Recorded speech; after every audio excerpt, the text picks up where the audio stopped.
أشهد أن لا إله إلا الله وحده لا شريك له وأشهد أن محمدا عبده ورسوله أما بعد فأعوذ بالله من الشيطان الرجيم بسم الله الرحمن الرحيم الحمد لله رب العالمين الرحمن الرحيم مالك يوم الدين إياك نعبد وإياك نستعين اهدنا الصراط المستقيم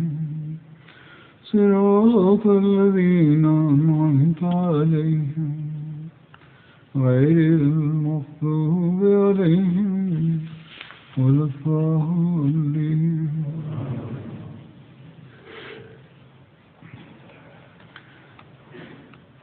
جنگ موتا کی مزید تفصیل اس طرح بیان ہوئی ہے.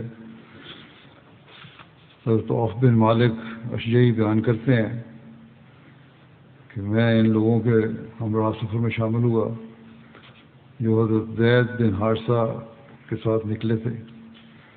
مجھے اہل یمن میں سے ایک شخص ملا، اس کے پاس صرف تلوار تھی. ایک مسلمان نے اونٹ ذبح کیا. اس شخص نے اس سے کچھ جلد مانگی، وہ اس نے اسے دے دی. کھال مانگی اس کی، اس نے اسے ڈھال کی طرح بنا لیا. پھر کہتے ہیں ہم سفر پر روانہ ہوئے. ہمارے رومی لشکر سے مٹ بھیڑ ہوئی. ان میں سے ایک شخص تھا جو بھورے گھوڑے پر سوار تھا. اس پر سنہری زین اور سنہری اسلحہ تھا. رومی مسلمانوں کو للکارنے لگا. وہ یمنی شخص اس کی طرف چٹان کے پیچھے سے آیا. دشمن کے گھوڑے کی پونچھیں کاٹ دیں. جنگ ہوئی. رومی نیچے گر پڑا. وہ تلوار لے کر اس پر سوار ہو گیا اور اسے قتل کر دیا. مسلمان نے اس کو قتل کر دیا. اس کا گھوڑا اور اسلحہ لے لیا. جب اللہ تعالیٰ نے مسلمانوں کو فتح عطا کی تو خالد بن ولید نے اس کی طرف پیغام بھیجا، یعنی اس شخص نے جس نے اس رومی کو مارا تھا، یہ پیغام بھیجا اور اس سے کچھ سامان لے لیا، یعنی کہ یہ لیا کہ تم سامان جو ہے وہ جمع کراؤ. حضرت عوف بیان کرتے ہیں کہ میں حضرت خالد کے پاس آیا. میں نے کہا کہ آپ کو علم ہے کہ اللہ تعالیٰ نے سامان کے بارے میں کیا فیصلہ کیا تھا؟ خالد بن ولید نئے نئے مسلمانوں کو تھے، جن کا خیال تھا کہ شاید ان کو پتہ نہ ہو کہ اللہ تعالیٰ نے کیا فیصلہ کیا ہے کہ وہ قاتل کے لیے ہوگا، یعنی جس نے مارا دشمن کو، سامان مال غنیمت دشمن کا اسی کے پاس آئے. خالد بن ولید نے کہا کہ ہاں مجھے پتہ ہے، مگر میں نے اس سے زیادہ سمجھا تھا. جو سامان اس نے لیا ہے وہ اس سے زیادہ تھا جو اس کو ملنا چاہیے تھا. یہ کہتے ہیں کہ میں نے کہا کہ یہ سامان واپس کر دیں اس شخص کو، ورنہ میں یہ رسول اللہ صلی اللہ علیہ وسلم کی خدمت میں عرض کروں گا. حضرت خالد نے سامان واپس کرنے سے انکار کر دیا. حضرت عوف نے کہا کہ پھر ہم رسول اللہ صلی اللہ علیہ وسلم کی خدمت میں حاضر ہوئے. میں نے اس شخص کا واقعہ عرض کیا، حضرت خالد کا رویہ بھی عرض کیا. حضرت صلی اللہ علیہ وسلم نے حضرت خالد سے پوچھا تم نے کیا کیا؟ انہوں نے عرض کیا کہ میں نے اسے کثیر مال سمجھا، میں نے زیادہ سمجھا اس لیے میں نے واپس لے لیا کچھ اس میں سے. آپ نے فرمایا جو کچھ اسے لیا تھا اسے واپس کر دو. حضرت عوف کہتے ہیں کہ میں نے کہا خالد اب اسے لو، یعنی اب تم کس نہ لو گے، واپس کرو. آنسر انہوں نے فیصلہ فرما دیا.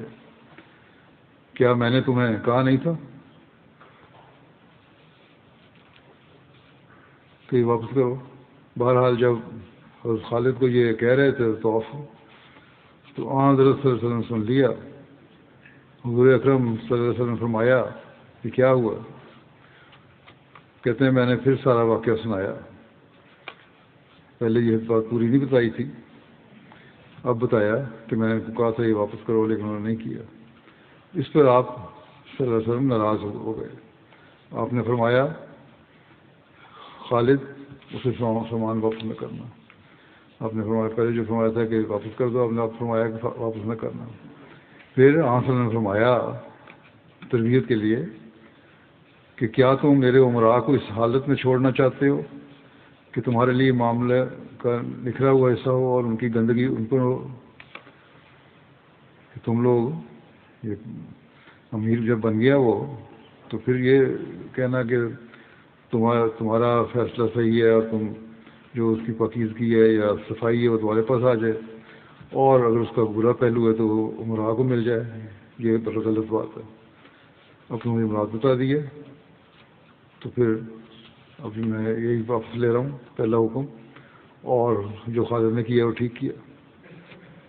اب یہاں امیر کا وقار قائم کرنا تھا، تو آپ نے فرمایا اس طرح تم امیر کو تانا دے رہے ہو کہ تم نے غلط کام کیا پہلے، اس لیے آپ نے پہلا فیصلہ واپس لیا. حضرت جعفر سے روایت ہے کہ غزوہ موتا میں بعض مسلمان شہید ہو گئے. مسلمانوں کو مشرکین کا کچھ حصہ بطور مال غنیمت ملا. اس سامان میں ایک انگوٹھی بھی تھی. ایک شخص نے اسے حضور صلی اللہ علیہ وسلم خدمت اقدس میں پیش کیا. میں نے اس سے کہا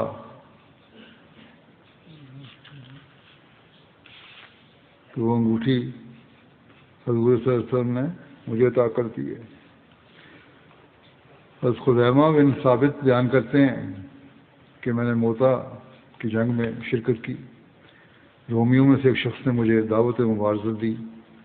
میں نے اس کا کام تمام کر دیا. اس نے خوض پہن رکھا تھا جس میں یاقوت لگے ہوئے تھے. میرا ارادہ وہ یاقوت تھے، میں نے انہیں لیا. جب میں حضور صلی اللہ علیہ وسلم خدمت اقدس میں پہنچا تو میں نے آپ کی خدمت میں یاقوت پیش کر دیے. آپ صلی اللہ علیہ وسلم نے وہ مجھے عطا کر دیے. کہتے ہیں کہ میں نے حضرت عثمان غنی رضی اللہ عنہ کے زمانے میں انہیں 1000 دینار میں بیچا. میں نے ان سے ایک نخلستان خریدا. علامہ ابن کثیر لکھتے ہیں کہ ان روایات سے عیاں ہوتا ہے کہ مسلمانوں نے مال غنیمت بھی حاصل کیا تھا. صرف شکست نہیں کھائی تھی، مال غنیمت حاصل کیا تھا، اور شکست کا کوئی سوال نہیں تھا. یہ تو ایک فوجی حکمت عملی تھی جو انہوں نے اختیار کی، جس سے واپس ہوئے تھے. وہ بہرحال کہتے ہیں کہ انہوں نے ان کے سرداروں سے مال چھینا اور ان کے امیروں کو قتل کیا. حضرت خالد بن ولید بیان کرتے ہیں کہ موتا کے دن میرے ہاتھ میں 9 تلواریں ٹوٹیں اور صرف ایک یمنی چوڑی تلوار ہی میرے ہاتھ میں رہ گئی. علامہ محمد بن یوسف کہتے ہیں کہ اس روایت سے معلوم ہوتا ہے کہ مسلمانوں نے مشرکین کو خوب قتل کیا تھا، ورنہ وہ مشرکین سے نجات نہ پا سکتے. مسلمانوں کی تعداد 3000 جبکہ مشرکین کی تعداد 2 لاکھ سے زیادہ تھی. یہ تنہا ہی ایک مستقل دلیل ہے مسلمانوں کی فوقیت کی. واللہ اعلم. ابن اسحاق نے روایت کیا ہے کہ حضرت قطبہ بن قتادہ مسلمانوں کے میمنہ کے امیر تھے. انہوں نے مالک بن رافلہ پر حملہ کیا. وہ عیسائی بدوؤں کا امیر تھا. انہوں نے اسے قتل کر دیا. اور خطبہ اس پر فخر کرتے ہوئے عربی اشعار میں کہتے تھے کہ میں نے رافلہ بن عراش کے بیٹے کو ایسا نیزہ مارا جو اس کے اندر دور تک چلا گیا. پھر وہ نیزہ ٹوٹ گیا. جب میں نے اس کی گردن پر کاری ضرب لگائی تو وہ جھک گیا جیسے سلم درخت، جو ایک کانٹے دار درخت ہے، اس کی شاخ جھکتی ہے.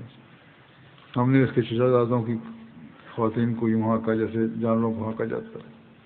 حضرت اسماء بنت عمیس نے بیان کیا کہ جس روز حضرت جعفر اور ان کے ساتھی شہید ہو گئے تو حضرت صلی اللہ علیہ وسلم ہمارے گھر تشریف لائے.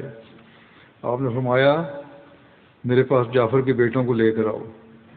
میں نے انہیں آپ کی خدمت میں پیش کر دیا. آپ صلی اللہ علیہ وسلم نے انہیں اپنے ساتھ لگایا. آپ کی آنکھوں سے آنسو گرنے لگے. میں نے عرض کی اے اللہ کے رسول صلی اللہ علیہ وسلم، میرے والدین آپ پر نثار، آپ کیوں رو رہے ہیں؟ کیا آپ کو حضرت جعفر اور ان کے ساتھیوں کے بارے میں کچھ علم ہوا ہے؟ آپ صلی اللہ علیہ وسلم نے فرمایا کہ ہاں، آج ان کے سروں پر شہادت کا تاج سج گیا ہے. وہ کہتی ہیں کہ میں اٹھ کر رونے لگی. خواتین میرے پاس جمع ہو گئیں. نبی کریم صلی اللہ علیہ وسلم اپنے اہل خانہ کے پاس تشریف لے گئے. آپ نے فرمایا آل جعفر سے غافل نہ ہو جانا، ان کے لیے کچھ کھانا بنانا. آج ان کے خامد کی وفات نے انہیں مشغول کر دیا. یعنی لوگوں کو تلقین کی کہ آج میں گھر میں کھانا بھجوا دینا. حضرت انس روایت کرتے ہیں کہ حضرت صلی اللہ علیہ وسلم اپنے ممبر پر تشریف لائے اور حضرت زید، حضرت جعفر اور ابن رواحہ کی شہادت کی خبر دی. وہ اس روز ہی شہید ہوئے تھے، حالانکہ ظاہری طور پر ان کی شہادت کی خبر نہیں آئی تھی. آپ صلی اللہ علیہ وسلم نے فرمایا اب حضرت زید نے اسلام کا جھنڈا اٹھا لیا. بیان کر رہے تھے جب آپ، وہ شہید ہو گئے. پھر حضرت جعفر نے اسلام کا جھنڈا اٹھا لیا، وہ بھی شہید ہو گئے. پھر اسلام کا جھنڈا حضرت عبداللہ نے تھام لیا، وہ بھی شہید ہو گئے. آپ کی آنکھوں سے آنسو بہہ رہے تھے، حتیٰ کہ اسلام کا جھنڈا اللہ تعالیٰ کی تلواروں میں سے ایک تلوار نے پکڑ لیا ہے. اللہ تعالیٰ نے مسلمانوں کو فتح عطا کی. ایک روایت میں ہے کہ حضرت یعلا بن امیہ اہل موتا کی خبر لے کر حضرت صلی اللہ علیہ وسلم میں حاضر ہوئے. آپ صلی اللہ علیہ وسلم نے فرمایا اگر تم پسند کرو تو تم مجھے بتا دو، اگر تم پسند کرو تو میں تمہیں ان کے بارے میں بتا دیتا ہوں. حضرت نے فرمایا مجھے بھی اللہ نے خبر دے دی ہے، تم بتانا چاہتے ہو پہلے یا میں بتاؤں تمہیں کیا ہوا؟ انہوں نے عرض کیا کہ اے اللہ کے رسول صلی اللہ علیہ وسلم آپ مجھے بتا دیں. آپ صلی اللہ علیہ وسلم نے انہیں سارا واقعہ بتا دیا. انہوں نے عرض کی مجھے اس ذات کی قسم جس نے آپ کو حق کے ساتھ بھیجا ہے کہ آپ صلی اللہ علیہ وسلم نے ان واقعات میں سے ایک لفظ بھی نہیں چھوڑا. آپ نے فرمایا اللہ نے میرے لیے زمین کو بلند کر کیا، یہاں تک کہ میں نے ان کا مارکہ دیکھا. میں نے خواب میں انہیں دیکھا، وہ سونے کے بستروں پر تھے. میں نے حضرت عبداللہ بن رواحہ کا بستر دیکھا، ان کے بستر میں ذرا ٹیڑھا پن تھا. میں نے پوچھا اس کی کیا وجہ ہے؟ مجھے کہا گیا کہ دونوں سیدھے گئے، لیکن عبداللہ نے کچھ تردد کیا تھا، پھر آگے گئے. اس کا تردد کا ذکر پچھلے خطبے میں ہوا ہے.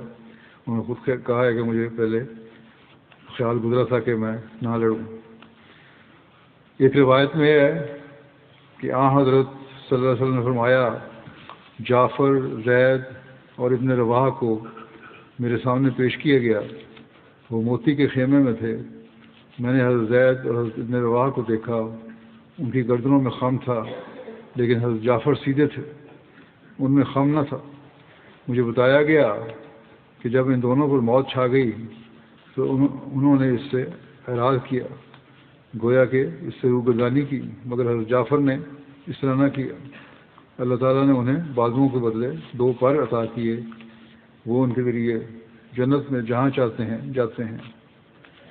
ایک روایت میں ہے کہ حضرت عبداللہ بن عمر حضرت جعفر کے بیٹے عبداللہ کو سلام کرتے تو کہتے السلام علیکہ یا ابن ذی الجناحین، کہ اے دو پروں والے کے بیٹے تم پر سلامتی ہو. حضرت مسلم رضی اللہ بیان فرماتے ہیں ایک تفصیل میں اور بعض مسائل بیان کرتے ہوئے کہ جو مشکل مسائل ہوتے ہیں ان کو بعض لوگ سمجھتے ہیں اور بعض نہیں سمجھتے، اور اس بات کی ضرورت ہوتی ہے کہ دوسرے لوگ جو باخبر ہیں انہیں وہ مسائل سمجھائیں، خواہ اس وجہ سے کہ وہ خود غور نہیں کرتے اس لیے نہیں سمجھتے، یا اس وجہ سے کہ ان کا دل کسی گناہ کی وجہ سے خدا تعالیٰ کا فضل جذب کرنے کے لیے تیار نہیں ہوتا. یہ مشکل مضامین بالعموم دو طرح کے ہوتے ہیں، ایک علمی مضامین جو باریک فلسفے پر مبنی ہوتے ہیں، مثلا توحید ہے، اس کا اتنا حصہ تو ہر شخص سمجھ سکتا ہے کہ خدا ایک ہے، مگر آگے یہ صوفیانہ باریکیاں کہ کس طرح انسان کے ہر فعل پر خدا تعالیٰ کی توحید کا اثر پڑتا ہے، اس کے لیے ایک عارف کی ضرورت ہوگی، اور یہ مسائل دوسرے کو سمجھانے کے لیے کوئی عالم درکار ہوگا۔ ہر شخص یہ باریکیاں نہیں نکال سکتا، لیکن اتنی بات ضرور سمجھ لے گا کہ قرآن کریم دوسرے خدا کا قائل نہیں ہے۔ اللہ تعالیٰ قرآن کریم میں فرماتا ہے خدا ایک ہے۔ دوسرے یہ مشکلات ایسے متعلق پیدا ہوتی ہیں جو علمی تو نہ ہوں مگر وہ اس زبان میں بیان کیے گئے ہوں جو تشبیہ اور استعارہ کہتے ہیں، جسے علمی مسائل نہیں، بعض عام فکرے محاورے ہوتے ہیں جن کو لوگ سمجھ نہیں سکتے، وہ اگر بیان کیے جائیں تو بعض اس کا الٹ دے دیتے ہیں، بیان کرتے ہیں آپ کہ عوام الناس اس زبان کو نہ جاننے کی وجہ سے اس کے ایسے معنی کر لیتے ہیں جو حقیقت پر مبنی نہیں ہوتے۔ مثلا مثال دی ہے آپ نے کہ رسول کریم صلی اللہ علیہ وسلم کے زمانے میں ایک واقعہ پیش آیا جب شام کی جنگ میں رسول کریم صلی اللہ علیہ وسلم نے حضرت زید بن حارثہ کو سلالے لشکر بنا کر بھیجا اور فرمایا کہ اگر زید مارے جائیں تو جعفر بن ابی طالب کو مان لے لیں گے، اور اگر جعفر مارے جائیں تو عبداللہ بن رواحہ کو مان لے لیں۔ تو جیسے رسول کریم صلی اللہ علیہ وسلم نے فرمایا تھا ویسا ہی وقوع میں آیا، اور حضرت زید اور حضرت جعفر اور حضرت عبداللہ بن عبداللہ تینوں شہید ہو گئے، اور حضرت خالد بن ولید لشکر کو اپنی کمان میں لے کر بحفاظت سے واپس لے آئے۔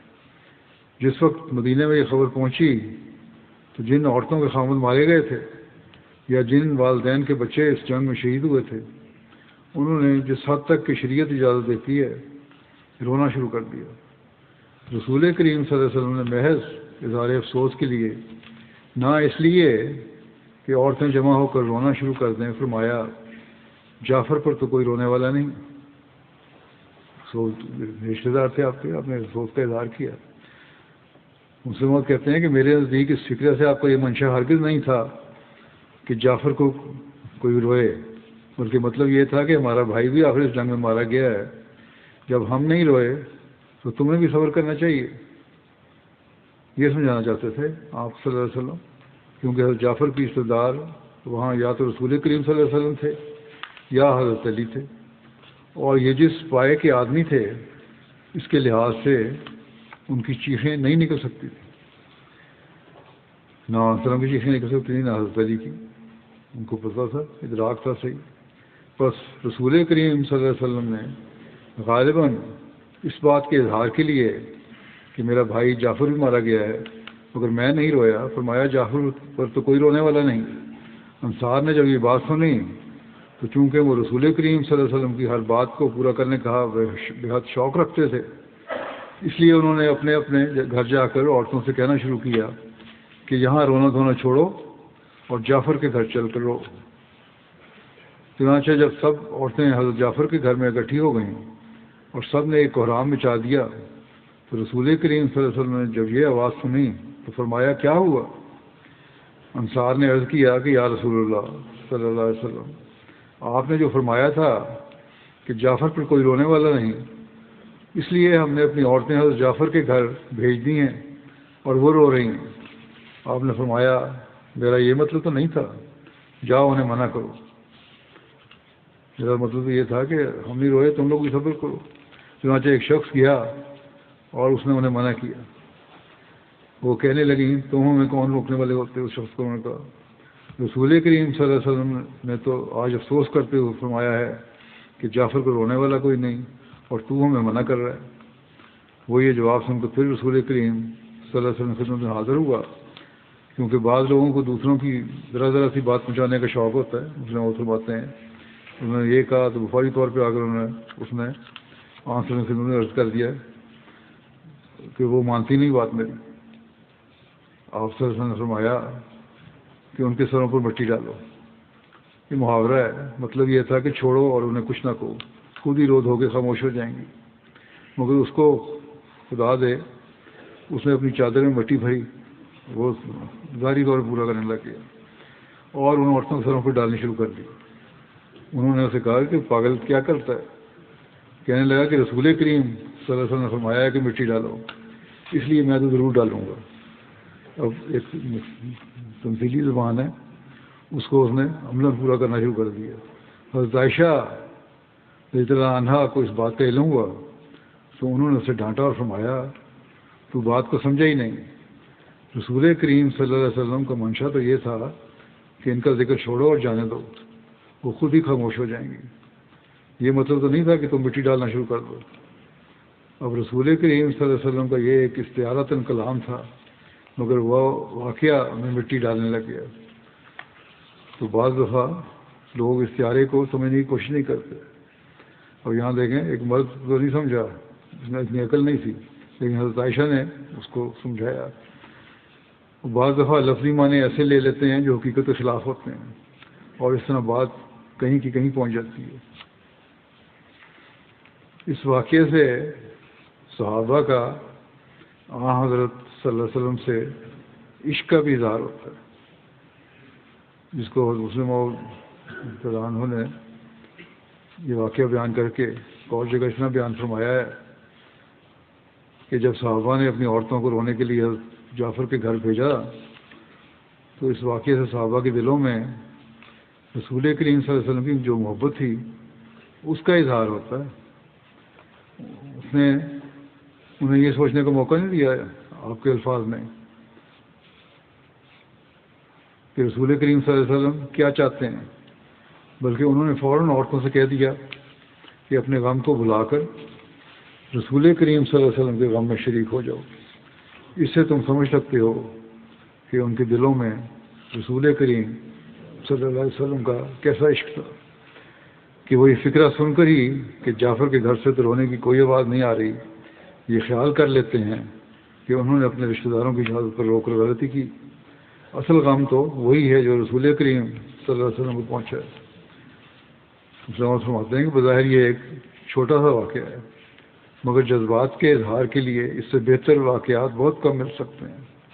یہ وہ لوگ تھے جن کی خدمات محمد صلی اللہ علیہ وسلم کے سامنے تھیں، جن کی قربانیاں ہر لمحہ اور ہر آن رسول کریم صلی اللہ علیہ وسلم کی آنکھوں کے سامنے ہوا کرتی تھیں.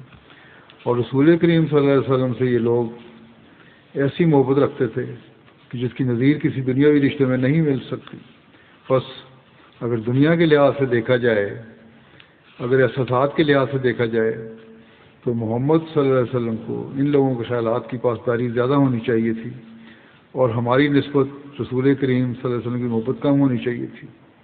یعنی ہم جو اس زمانے کے بعد کے زمانے کی پیداوار ہیں، ہماری سے بہت کم ہونی چاہیے تھی. وہ تو محبت کا اظہار کرنے والے تھے، ہر وقت آپ کے سامنے تھے. لیکن آپ فرماتے ہیں کہ محمد صلی اللہ علیہ وسلم کی غیر محدود محبت نے جہاں تک انسانی محبت غیر محدود ہو سکتی ہے یہ پسند نہ کیا کہ وہ تمہاری ہمتوں کو پسند ہونے دیں. یعنی اس زمانے کے جو لوگ ہیں ان کی ہمتوں کو پست ہونے دیں، وہ تمہاری ہمتوں کو پست ہونے دیں.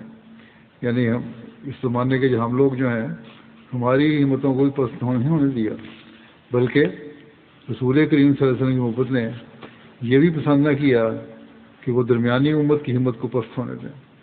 چنانچہ ایک مجلس میں آپ نے بعد میں آنے والے لوگوں کا ذکر ان الفاظ میں فرمایا کہ میرے بھائی جو میرے بعد آنے والے ہیں وہ ایسے ہوں گے. صحابہ کو یہ سن کر رشک پیدا ہوا اور انہوں نے عرض کیا کہ وہ بھائی ہوئے اور ہم نہ ہوئے. ہم آپ کے ساتھ رہتے ہیں، ہمیں آپ نے بھائی نہیں کہا، اور ان کو جو بعد میں آنے والے ہیں ان کو اپنا بھائی کہہ رہے ہیں. آپ صلی اللہ علیہ وسلم نے فرمایا تم صحابہ ہو اور وہ میرے بھائی ہیں، تم میرے صحابی ہو، وہ میرے بھائی ہیں. تمہیں کیا یہ نعمت کم نعمت حاصل ہے کہ تم مجھے دیکھ رہے ہو اور میرے ساتھ رہ کر خدمات دنیا میں جا رہے ہو؟ یہ بہت بڑی نعمت ہے تمہیں ملی ہوئی ہے. اور وہ لوگ جو مجھے نہیں دیکھیں گے بعد میں آنے والے ہیں، اور وہ لوگ جو میرے بعد آئیں گے مجھے کوئی لفظ ان کے متعلق بھی تو بولنے دو، ان کے متعلق بھی تو مجھے کہنے دو کیا لفظ استعمال کروں ان کے متعلق، تاکہ انہیں بھی تسلی ہو اور ان کے حوصلے بھی بلند ہوں. یہ طرح بعد میں آنے والوں کے حوصلے آپ صلی اللہ علیہ وسلم نے بلند کیے. چنانچہ دیکھ لو رسول کریم صلی اللہ علیہ وسلم نے تمہارے حوصلے کس قدر بڑھا دیے ہیں کہ آپ نے فرمایا میں نہیں جانتا میری عمر کا پہلا حصہ بہتر ہے یا آخری حصہ بہتر ہے۔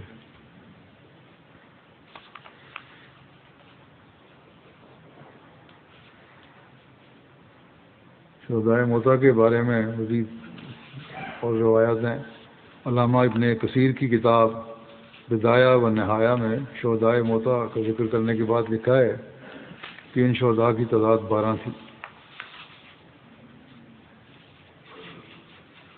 بعض روایات شہداء کی تعداد زیادہ بھی بیان ہوئی ہے، لیکن بہرحال یہ بہت بڑا معجزہ ہے کہ 2 لشکر آمنے سامنے ہوں جو خدا کی راہ میں لڑ رہا ہو، ایک کی تعداد 3000 ہو جب دوسرے لشکر کی تعداد 2 لاکھ ہو جو مخالف ہے، 1 لاکھ آدمی رومی اور 1 لاکھ عیسائی، وہ ایک دوسرے کے ساتھ مار کا آزما ہوں، پھر بھی مسلمانوں کے صرف 12 افراد شہید ہوئے ہیں یا بہت تھوڑی تعداد میں افراد شہید ہوئے، اور مشرکین کی کثیر تعداد واصل جہنم ہو۔ اور خالد تنہا کہتے ہیں کہ اس روز میرے ہاتھوں میں 9 تلواریں ٹوٹیں، ایک یمنی تلوار تھی جو میرے ہاتھوں میں ٹھہر سکی، ان ساری تلواروں سے کتنے مشرکین واصل جہنم ہوئے ہوں گے۔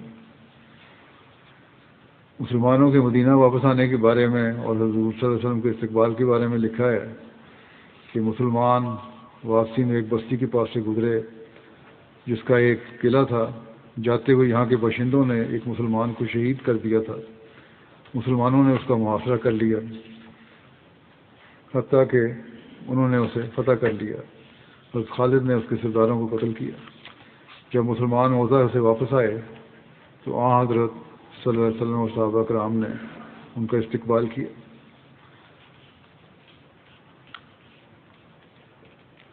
جب آپ واپس آ گئے تو بعض لوگ جو تھے ان کو بڑا غصہ تھا کہ سب یہ شہیدوں کی کیوں نہیں آئے، یہ تو کوئی فتح نہیں ہوئی، اور بعض لوگ لشکر پر مٹی پھینکنے لگے اور کہنے لگے کہ اے راہ فرار اختیار کرنے والوں، تم اللہ کی راہ سے بھاگ نکلے ہو۔ انتانا دیا ان کو۔ اس پر حضرت صلی اللہ علیہ وسلم نے فرمایا یہ فرار ہونے والے نہیں بلکہ قرار ہیں، یعنی پلٹ کر حملہ کرنے والے۔ حضرت عبداللہ بن عمر بیان کرتے ہیں کہ جب مسلمان موتا سے واپس آئے تو میں بھی واپس آ گیا۔ دوسری روایت میں بیان کرتے ہیں کہ ہم شرمندہ تھے کہ ہم نے راہ فرار اختیار کی، ہمارا یہ خیال تھا کہ ہم وہاں چھوڑ کے آ گئے، حالانکہ دشمن تو وہاں سے پیچھے ہٹ گیا تھا خود ہی، اور انہوں نے ان کا پیچھا نہیں کیا بلکہ انہوں نے موقع غنیمت جانا اور واپس آ گئے، اور یہ حکمت عملی تھی اچھی۔ لیکن اس کو بھی بعض لوگوں نے راہ فرار سمجھا، تو کہتے ہیں کہ ہم شرمندہ تھے کہ ہم نے راہ فرار اختیار کیا۔ ہم نے کہا، ایک وہ کہتے ہیں کہ ہم نے کہا کہ اگر ہم مدینہ گئے تو ہمیں قتل کر دیا جائے گا۔ ہم رات کے وقت مدینہ داخل ہو کر چھپ گئے۔ بعض اتنے شرمندہ تھے کہ رات کو داخل ہوئے اور چھپ گئے، مگر کہتے ہیں کہ ہم نے کہا کہ کاش ہم حضور صلی اللہ علیہ وسلم حاضر ہو جائیں، آپ کی خدمت میں معذرت پیش کریں، اگر تو وہ توبہ قبول ہو گئی تو بہتر، ورنہ ہم چلے جائیں گے، یعنی پھر جنگ کے لیے تیار ہو کے چلے جائیں گے یا وہاں سے چلے جائیں گے۔ ہم نماز فجر سے پہلے آپ صلی اللہ علیہ وسلم حاضر ہو گئے۔ آپ نے دریافت کیا کون ہے؟ ہم نے جواب دیا راہ فرار اختیار کرنے والے۔ شرمندہ تھے، خود ہی کہہ دیا ہم وہ ہیں جو وہاں سے دوڑ آئے ہیں۔ آپ صلی اللہ علیہ وسلم نے فرمایا نہیں، تم پلٹ کر حملہ کرنے والے ہو، میں تمہارا گروہ ہوں، یا فرمایا میں ہر مسلمان کا گروہ ہوں۔ اس پر ہم نے آپ کے ہاتھوں کو چوم لیا۔ بڑی شفقت کا سلوک فرمایا آپ صلی اللہ علیہ وسلم نے۔ پھر ایک سریہ کا ذکر ہے، یہ سریہ عمر بن عاص کہلاتا ہے۔ یہ سریہ جمادی ثانیہ 8 ہجری میں ہوا۔ یہ بھی کہا جاتا ہے کہ یہ سریہ 7 ہجری میں ہوا۔ ابن اسحاق کے علاوہ سب اس پر متفق ہیں کہ سریہ غزوہ موتا کے بعد ہوا، اور غزوہ موتا جمادی الاولیٰ 8 ہجری میں ہوا تھا۔ اس سریہ کا سبب یہ بنا کہ رسول اللہ صلی اللہ علیہ وسلم کو خبر ملی کہ بنو قضاع کا ایک گروہ مدینہ کے اطراف میں حملہ کرنے کے لیے اکٹھا ہو رہا ہے، بنو قضاء قحطانیوں کا ایک قبیلہ تھا جو مدینے سے 10 دن کے فاصلے پر وادی القراء سے آگے آباد تھا۔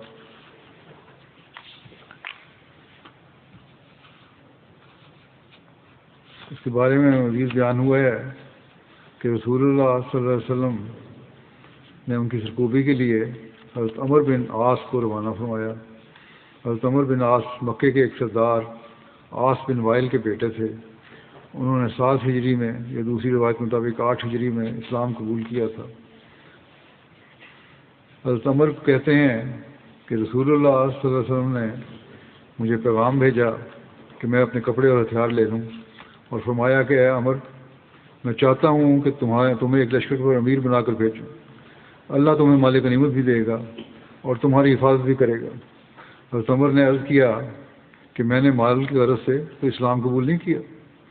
حضرت صلی اللہ علیہ وسلم فرمایا، نیک آدمی کے لیے حلال مال کا ہونا کیا ہی اچھا ہے، تم نے تو نہیں قبول کیا، لیکن اللہ تعالیٰ دے تو بہت اچھی بات ہے۔ رسول اللہ صلی اللہ علیہ وسلم نے حضرت عمر کی زیر قیادت مہاجرین اور انصار پر مشتمل 300 افراد کا لشکر تیار کیا، جن میں 30 گھوڑے گھڑ سوار تھے۔ آپ نے حضرت عمر کے لیے ایک سفید رنگ کا جھنڈا باندھا اور ساتھ ایک سیاہ رنگ کا جھنڈا بھی دیا۔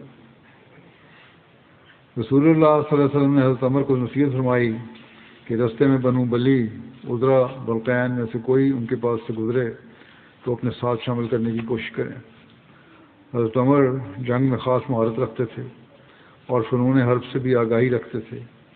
رسول اللہ صلی اللہ علیہ وسلم نے انہیں ان کی جنگی مہارت کی وجہ سے امیر بنایا تھا۔ حضرت عمر اس سریہ پر بھیجنے کی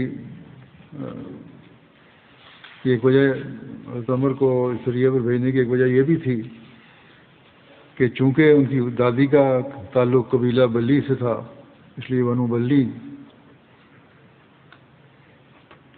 سے اچھے تعلقات استوار کرنے کے لیے آپ ایک اچھا ذریعہ ہو سکتے تھے۔ اسلامی لشکر روانہ ہوا۔ یہ رات کو سفر کرتا تھا اور دن کے وقت چھپ جاتا تھا، یہاں تک کہ قبیلہ جزام کے علاقے میں سلاسل نام کے ایک چشمے کے قریب پہنچ گیا۔ اس چشمے کی مناسبت سے سریہ کو سریہ ذات سلاسل بھی کہا جاتا ہے۔ مدینہ سے مزید کمک منوانے کا بھی ذکر ہے کہ چشمے کے قریب پہنچنے پر مسلمانوں کو علم ہوا کہ دشمن کا لشکر بہت بڑا ہے۔ حضرت عمر نے مزید امداد کے لیے حضرت رافع بن مقیس کو رسول اللہ صلی اللہ علیہ وسلم کی طرف بھیجا۔ حضرت صلی اللہ علیہ وسلم نے حضرت ابو عبیدہ بن جراح کے لیے جھنڈا تیار کیا اور 200 مہاجرین اور انصار کا لشکر ان کے ساتھ روانہ کیا۔ حضرت ابوبکر اور حضرت عمر بھی ان میں شامل تھے۔ رسول اللہ صلی اللہ علیہ وسلم نے حضرت ابو عبیدہ کو روانہ کرتے ہوئے نصیحت فرمائی کہ پہنچنے کے بعد حضرت عمر کے ساتھ شامل ہو جائیں اور ایک ہی لشکر بن جائیں اور باہم اختلاف نہ کریں۔ اس کا مقصد یہ تھا کہ دونوں اتفاق سے رہیں اور آپس میں اختلاف نہ ہو، اور حضرت عمر بھی کمانڈر ہوں گے۔ اس کی تفصیل میں لکھا ہے کہ اس موقع پر ایک دفعہ مسلمانوں نے آگ جلانے کے لیے لکڑیاں جمع کیں تاکہ وہ سردی سے بچنے کے لیے آگ تاپ سکیں، لیکن حضرت عمر نے انہیں منع کر دیا۔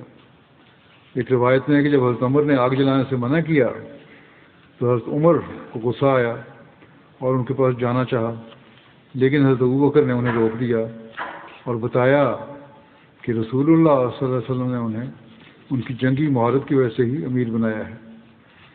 حضرت عمر جب واپس آئے تو رسول اللہ صلی اللہ علیہ وسلم نے بتایا کہ میں نے آگ جلانا اس لیے ناپسند کیا کہ دشمن ہماری کم تعداد دیکھ کر مزید کمک منگوا کر ہم پر حملہ نہ کر دے۔ اس پر رسول اللہ صلی اللہ علیہ وسلم نے ان کی تعریف کی۔ بہرحال تفصیل میں لکھا ہے کہ مسلمان وہاں سے چل پڑے، یہاں تک کہ دشمن کے علاقے میں پہنچ کر اسے رون ڈالا اور اس پر غالب آ گئے، یہاں تک کہ جب مسلمان اس جگہ پہنچے جہاں انہیں دشمن کے جمع ہونے کی خبر ملی تھی تو دشمن مسلمانوں کی خبر پا کر بھاگ گئے اور منتشر ہو گئے۔ مسلمانوں نے ان کا پیچھا کیا تو دشمن کے ایک چھوٹے سے گروہ سے ان کا مقابلہ ہوا جس پر انہوں نے حملہ کر کے انہیں شکست دی اور باقی سب بھاگ گئے۔ مسلمان چند دن یہاں ٹھہرے رہے اور جہاں بھی دشمن کسی گروہ کے متعلق سنتے تھے تو اس سے مقابلہ کے لیے گھڑ سوار بھیجتے جو ان سے مقابلہ کرتے اور بکریاں اور اونٹ لے کر واپس آتے۔ مسلمان واپس مدینہ آنے کے لیے روانہ ہو گئے۔ حضرت عمر نے عوف بن مالک اشجعی کو رسول اللہ صلی اللہ علیہ وسلم کو آگے روانہ کیا، ان کی واپسی، سلامتی اور جنگ کے حالات کے متعلق آپ کو آگاہ کریں۔ پھر ایک سریہ ہے حضرت ابو عبیدہ بن جراح، یہ سریہ رجب 8 ہجری میں ہوا۔ حضرت بشیر احمد صاحب نے اپنی کتاب کے آخر میں مجوزہ عناوین درج کیے ہیں۔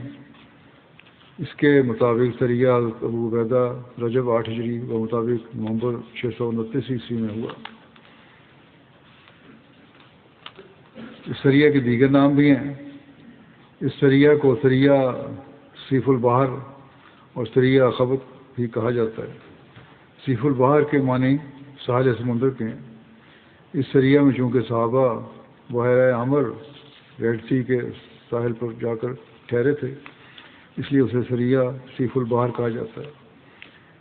اسے سریہ خبت یعنی پتے کھانے والا لشکر اس لیے کہا جاتا ہے کیونکہ اس سریہ کے دوران صحابہ درختوں کے پتے کھانے پر مجبور ہو گئے تھے۔ ایک وقت ایسا بھی آیا تھا۔ اس سریہ کے امیر حضرت ابو عبیدہ بن جراح تھے۔ رسول اللہ صلی اللہ علیہ وسلم نے انہیں 300 مہاجرین اور انصار صحابہ کے ایک لشکر دے کر بنو جہینہ کی ایک شاخ کی طرف بھیجا۔ اس لشکر میں حضرت عمر بھی شامل تھے۔ بنو جہینہ قبلیہ مقام پر آباد تھے۔ قبلیہ مدینہ سے 5 راتوں میں مسافت پر ساحل سمندر کے قریب مقام ہے۔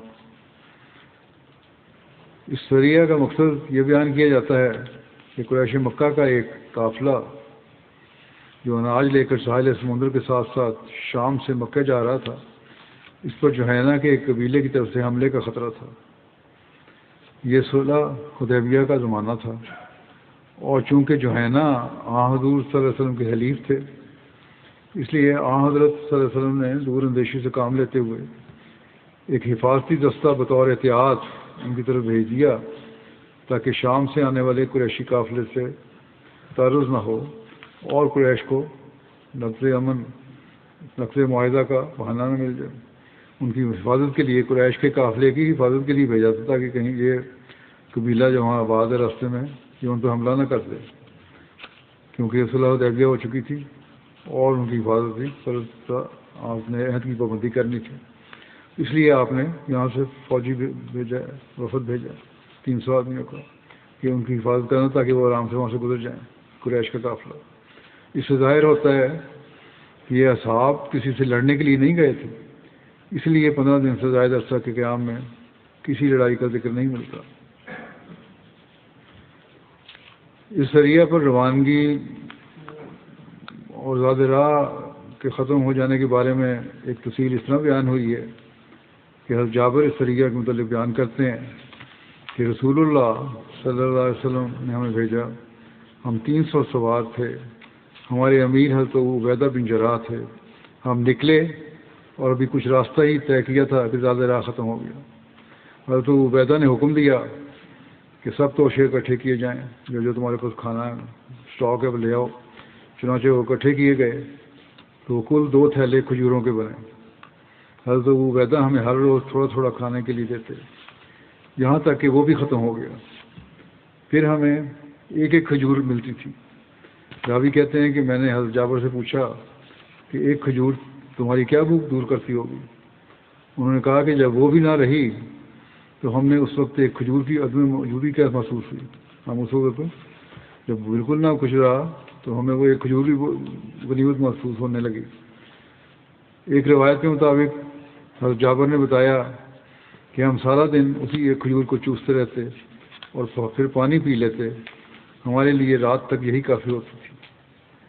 حضرت جابر بیان کرتے ہیں کہ ہم قریش کے تجارتی قافلے کی حفاظت کے لیے نگرانی میں بیٹھ گئے۔ سمندر کے کنارے ہم آدھا مہینہ ٹھہرے رہے اور ہمیں سخت بھوک لگی، یہاں تک کہ ہم نے پتے بھی کھائے۔ اسی لیے اس فوج کا نام جیش الخبت یعنی پتے کھانے والا لشکر رکھا گیا. کہتے ہیں ہماری اس خوراک کی وجہ سے ہم بہت کمزور ہو چکے تھے اور ہمارے ہونٹ اور منہ کے اطراف زخمی ہو گئے تھے. حتیٰ کہ ایک شخص نے کہا کہ اگر اس حالت میں ہمارا دشمن سے مقابلہ ہو جاتا تو ہم اس مشقت کی وجہ سے جو ہمیں کرنی پڑتی اس کی طرف حرکت بھی نہ کر سکتے، کوئی مقابلہ نہ کر سکتے. خوراک کے لیے ایک جگہ یہاں اونٹوں کو ذبح کرنے کا بھی ذکر بیان ہوا ہے. حضرت جابر بیان کرتے ہیں کہ لشکر میں ایک شخص تھا جس نے لوگوں کے کھانے کے لیے 3 دن 3 اونٹ ذبح کیے. پھر حضرت ابو عبیدہ نے اس کو روک دیا. کتاب سیر سے معلوم ہوتا ہے کہ یہ شخص حضرت قیس بن سعد تھے. حضرت قیس بن سعد نے کہا کہ کون مجھ سے 1 اونٹ کے بدلے میں کھجوریں خریدے گا؟ اونٹ تو میں یہیں پر ذبح کر دوں گا لیکن اس کی قیمت مدینے جا کر ادا کروں گا. یعنی صحابہ کی بھوک کی حالت دیکھ کر انہوں نے کہا کہ میں اونٹ خریدتا ہوں اور یہاں ذبح کر کے کھانے کا انتظام کرتا ہوں تمہارے. حضرت عمر موجود تھے. انہوں نے کہا کہ اس لڑکے پر تعجب ہے کہ اپنے پاس مال تو کچھ ہے نہیں اور دوسرے کے مال میں تصرف کرتا ہے. گھر جا کے کہاں سے دے گا؟ یہ اپنا تو باغ کوئی نہیں. بس قیس کو جوہینا کا ایک شخص ملا. انہوں نے اس شخص سے کہا کہ مجھے اونٹ بیچو. وہاں جو قبیلہ تھا اس سے پھر انہوں نے اونٹ خریدے کہ میں اس کی قیمت تمہیں مدینے میں کھجوروں کے صورت میں دے دوں گا. اس آدمی نے کہا کہ میں تو جانتا نہیں کہ تم کون ہو. حضرت قیس نے کہا کہ میں قیس بن سعد بن عبادہ ہوں. اس شخص نے کہا کہ تم نے اپنے نسب سے یعنی خاندانی تعارف سے مجھے کتنی پہچان کروا دی ہے. میرے اور یثرب کے سردار سعد کے درمیان تو دوستی کے ہیں، تو دوستی ہے، ہم دونوں کے درمیان دوستی ہے. حضرت قیس نے اس سے 5 برس کھجور کے بدلے 5 اونٹ خرید لیے. یعنی تقریباً کوئی کل 750 کلو کھجوریں تھیں. اس نے کہا کہ مجھے گواہ دے دو. ضامن بھی ہونا چاہیے. اس پر چند مہاجرین اور انصار صحابہ ان کے گواہ بن گئے. حضرت عمر نے گواہ بننے سے انکار کر دیا کہ یہ مال تو اس کا ہے ہی نہیں بلکہ ان کے والد کا ہے. کہ کھجوروں کی بات کر رہا ہے، وہ کھجوروں کے باغ تو اس کے والد کے ہیں، یہ کہاں سے دے گا؟ بہرحال جب یہ لشکر مدینہ واپس آیا تو سعد نے حضرت قیس سے پوچھا کہ جب صحابہ اکرام بھوکے تھے تو تم نے کیا کیا؟ انہوں نے کہا میں نے اونٹ ذبح کیا. اور سعد نے پوچھا پھر کیا کیا؟ حضرت قیس نے کہا میں نے پھر اونٹ ذبح کیا. اور سعد نے پوچھا پھر کیا کیا؟ حضرت قیس نے کہا میں نے پھر اونٹ ذبح کیا. اور سعد نے پوچھا پھر کیا کیا؟ حضرت قیس نے کہا پھر مجھے منع کر دیا گیا. اور سعد نے پوچھا کس نے منع کیا تھا؟ حضرت قیس نے بتایا کہ حضرت ابو عبیدہ نے. پھر پوچھا کیوں منع کیا تھا؟ تو حضرت قیس نے بتایا کہ میں کہنا تھا کہ میرا کوئی مال نہیں بلکہ میرے والد کا ہے.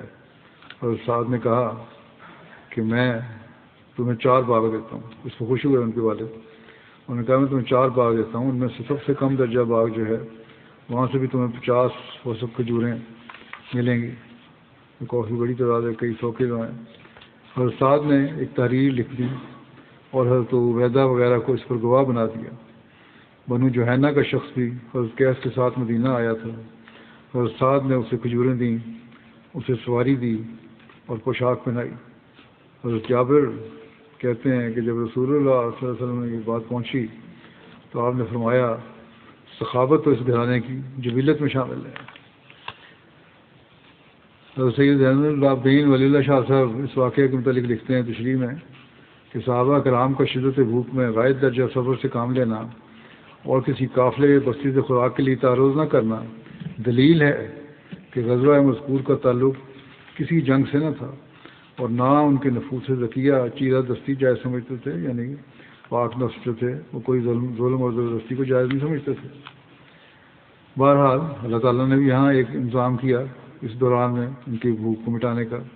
اس کے بارے میں لکھا ہے کہ حضرت جابر اس سریہ کے مزید حالات بیان کرتے ہیں اور انہوں نے بیان کیا ہے کہ سمندر نے ہمارے لیے ایک بڑے ٹیلے جیسی مچھلی جسے امبر کہتے ہیں سمندر سے باہر پھینک دی.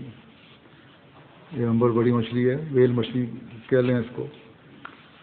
علامہ اظہری کہتے ہیں کہ کہ امبر سمندر کی ایک بہت بڑی مچھلی ہے جس کی لمبائی 50 گز تک پہنچ جاتی ہے.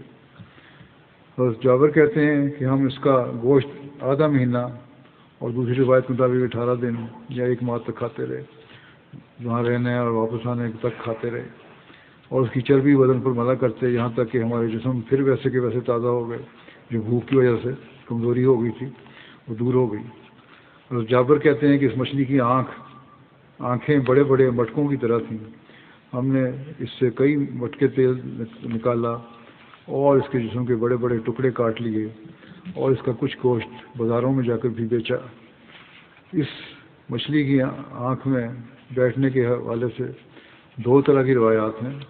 اور جابر کہتے ہیں کہ ہم کل 6 افراد مچھلی کی آنکھ میں بیٹھ گئے، جبکہ ایک روایت میں 30 افراد کے بیٹھنے کا ذکر بھی ملتا ہے. حضرت عبیدہ نے اس کی پسلیوں میں سے ایک پسلی اور ایک روایت کے مطابق 2 پسلیاں لیں اور ان کو کھڑا کیا اور سب سے لمبے شخص حضرت قیس کو سب سے اونچے اونٹ پر بٹھایا اور وہ ان دونوں اس کے درمیان سے گزر گئے اور انہوں نے پسلیوں کو چھوا تک نہیں. مدینہ واپسی کے بارے میں لکھا ہے. جابر کہتے ہیں کہ جب ہم مدینہ آئے تو نبی صلی اللہ علیہ وسلم ہم نے اس مچھلی کا ذکر کیا. آپ نے فرمایا جو رزق اللہ تعالیٰ نے نکالا ہے وہ اسے تم کھاؤ اور اگر تمہارے پاس کچھ ہو تو اس میں سے ہمیں بھی کھلاؤ. ان میں سے کسی نے آپ کو ایک حصہ دیا اور آپ نے اس کو کھایا. یہ اس کا ختم ہوگا. کوشش تو میری یہ تھی کہ جلدی ہی ختم ہو جائے تاکہ دوسرے مضامین بھی شروع ہوں، لیکن وہ کچھ جنازوں کا شہداء کا ذکر آتا رہا، اس لیے یہ اس میں سے ابھی بھی کچھ حصہ رہتا ہے. پھر آخر میں فتح مکہ کا بھی ذکر آئے گا. بہرحال یہ ذکر چل رہا ہے ابھی. لیکن آج میں یہ بھی کہنا چاہتا ہوں، گزشتہ جمعے بھی میں نے کہا تھا کہ پاکستان اور ہندوستان کے درمیان جو جنگ کی صورتحال ہے اس بارے میں دعا کریں بہت کہ آپس میں صلح اور امن کی فضا قائم ہو جائے، کیونکہ جنگوں میں آج کل جو ہتھیار استعمال ہوتے ہیں اس سے شہری بھی مارے جاتے ہیں اور مارے جا رہے ہیں. اب جو جنگ کی صورت نہیں بن رہی ہے، بس دعا کرنی چاہیے کہ دونوں فریقین صلح پر راضی ہوں اور بڑے نقصان سے بچ جائیں. اس حوالے سے یہ بات بھی یاد رکھنی چاہیے کہ آج کے سوشل میڈیا پر یا انٹرنیٹ کے اور جو ذرائع ہیں، الیکٹرانک میڈیا جو بھی ہے، میسیجز ہیں، اس پر ہر ایک بڑے آزادانہ تبصرے کر دیتا ہے اور اپنی مرضی سے جو چاہے وہ کہہ دیتا ہے، جس سے فائدہ کم ہے اور نقصان زیادہ ہے. اپنی طرف سے بڑا اظہار ہو رہا ہوتا ہے کہ ہم کیا چاہتے ہیں. احمدیوں کو اس سے پرہیز کرنا چاہیے، کیونکہ یہ اظہار جو ہے اس کا فائدہ کم ہے اور نقصان زیادہ ہے. اگر پیغام دینے کی بہت زیادہ خواہش ہے کسی کو تو امن اور سلامتی کا پیغام دیں. حضرت مسیح علیہ السلام نے بھی اپنی زندگی کے آخر میں جو پیغام صلح تصنیف فرمائی تھی اس میں آپ نے یہی پیغام دیا تھا کہ امن اور صلح کا پیغام تھا. اس لیے اسے ہر احمدی کو یاد رکھنا چاہیے اور اسی کے لیے کوشش کرنی چاہیے. اللہ تعالیٰ معصوم جانوں کے نقصان سے بچائے سب کو. بعض بڑی طاقتیں بھی ہیں، لگتا ہے اسے ہوا دینے کی کوشش کر رہی ہیں. وہ چاہتی ہیں کہ دونوں طاقتیں لڑیں اور کمزور ہوں اور ان کا اسلحہ بھی بکے. اللہ تعالیٰ ان کے شر سے بھی بچائے.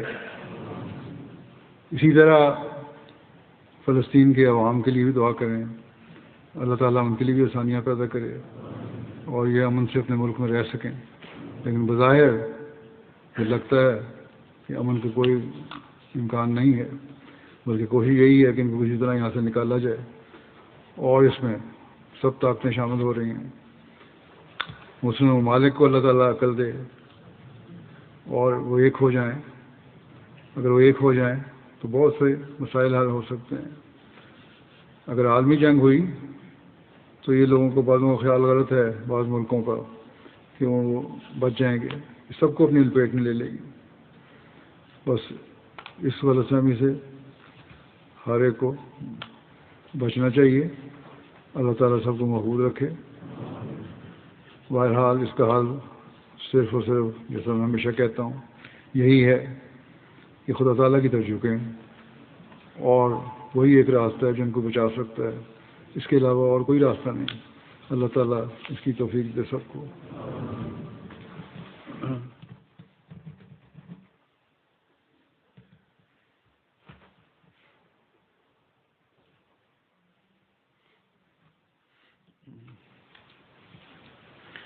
الحمد لله نحمده ونستعينه ونستغفره ونؤمن به ونتوكل عليه ونعوذ بالله من شرور أنفسنا ومن سيئات أعمالنا من يهده الله فلا مضل له ومن يضلل فلا هادي له ونشهد أن لا إله إلا الله ونشهد أن محمدا عبده ورسوله.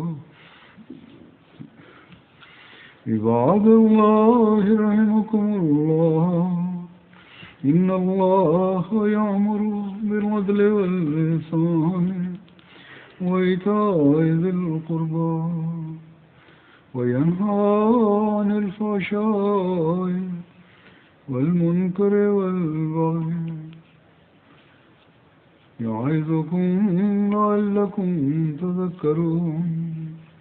اذكروا الله يذكركم وادعوه يستجب لكم ولذكر الله أكبر.